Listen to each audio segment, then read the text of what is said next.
একটা প্রতিষ্ঠান যেটা সাধারণত আপনার পলিসি অ্যানালাইসিস এবং বিভিন্ন সাথে সরকার এবং বিভিন্ন সংস্থাকে লোকদেরকে ট্রেনিং দেয় এবং সাধারণত এখানে আসে সরকারের উচ্চ পর্যায়ের অফিসাররা, আবার এখানে আবার এনজিও, ইভেন বাংলাদেশ ব্যাংক থেকে আসে। আমরা বলছি কিছু কিছু দক্ষতা লাগবে, যে নীতি নির্ধারণ কিভাবে করে, ডেটাবেজ দিয়ে তারপরে এগুলো কিভাবে ইমপ্লিমেন্ট করা যায়, এগুলো ওরা ট্রেনিং দেয়।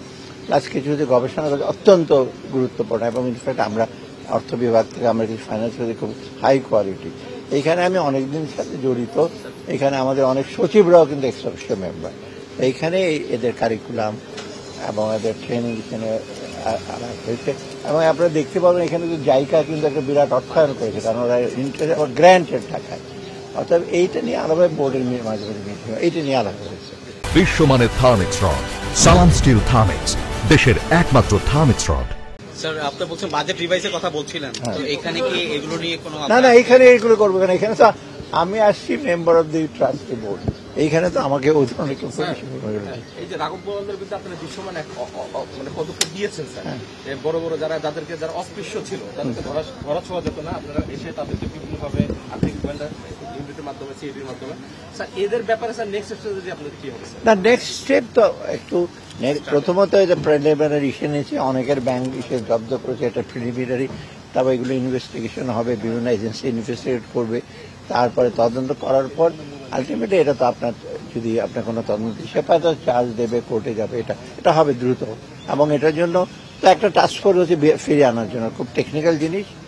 আর বাকিগুলো তো মানি লন্ডারিং অন্যগুলো ইস্যু হচ্ছে। আর আমরা তো কালো টাকা সাদা করার ব্যাপারে আর একদম কিছু না, এখন সরাসরি এনবিআর তাদের ব্যবস্থা দেবে, যাদের অপদৃশ্যতা আছে তাদেরকে দেবে। এই স্যার একটা এসআরও দিয়ে বলেছিলেন যে নিত্য প্রয়োজনীয় কয়েকটা পণ্যের দাম কমবে, কিন্তু স্যার আমরা দেখছি যে এটা বাজারে প্রভাব পড়েনি। এক, আর এখন তো স্যার কোন রাজনৈতিক সরকার আপনার খালি কারণ বাজার নিউ মার্কেটে গেলে হবে, অন্যখানে কমেছে।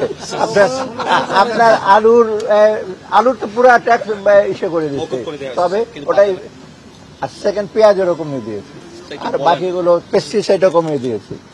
কমিয়ে এখন একটা ইম্প্যাক্টটা আপনার যদি বাজারে যেতে আমরা মনিটর করতে বলেছি, খুব শক্তভাবে মনিটর করবে।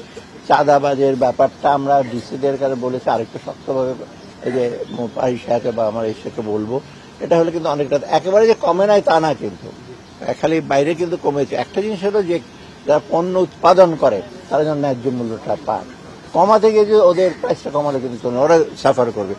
মাঝখানে যে একটা বড় একটা মার্জিন থাকে, তাই না? কারণ বাজারে 4 বার হাত বদল হয়, ট্রাক নামার এগুলো আবার কোট করেন, ট্রাক নামার সাথে সাথে বিক্রি হয়, আবার ওদিকে যে আরেকটা বিক্রি হয়। তো এইগুলো আমরা আইডেন্টিফাই করা হয়েছে, এবং আমরা ভোক্তা অধিকার আইনে বিষয়কে বলেছি। উনি আবার ট্রান্সফার হয়ে গেছে। হ্যাঁ, যাই হোক, ভালো লোক আসবে, অসুবিধা নেই। আমরা শক্ত হাতে সব ফাইন্যান্সিয়াল সেক্টরে, ব্যাংকিং সেক্টরে, এনবিআরে সব জায়গায়। আমি আবার কমার্স, আবার সায়েন্স অ্যান্ড টেকনোলজি, ওখানে আমি দেখছি, ওখানে কিছু কিছু জিনিস, ওটা ছোট মিনিস্ট্রি হলো, ইম্প্যাক্টটা কিন্তু অনেক বড়।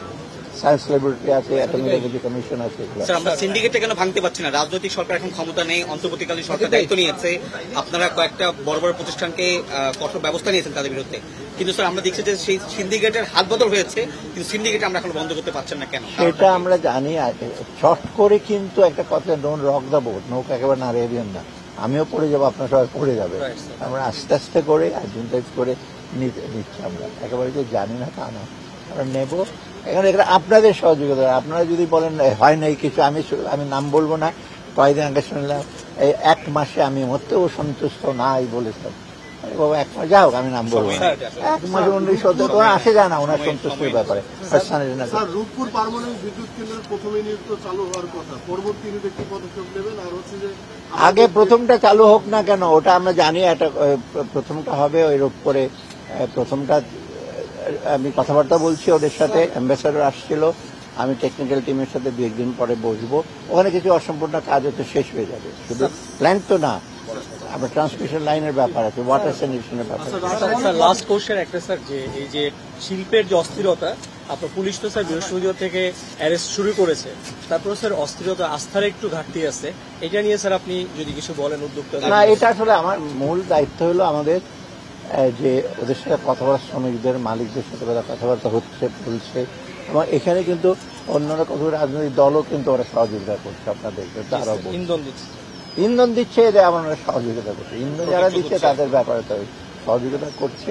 এবং এখন ল অ্যান্ড অর্ডার সিচুয়েশনটা একটা পুলিশ পারবে না, আর্মি ডিজিও পারবেন, এটা নিয়ে যথেষ্ট উন্নয়ন হয়েছে। আর আমি কমার্স মিনিস্টার স্টেট বডির সাথে আলাপ করছি,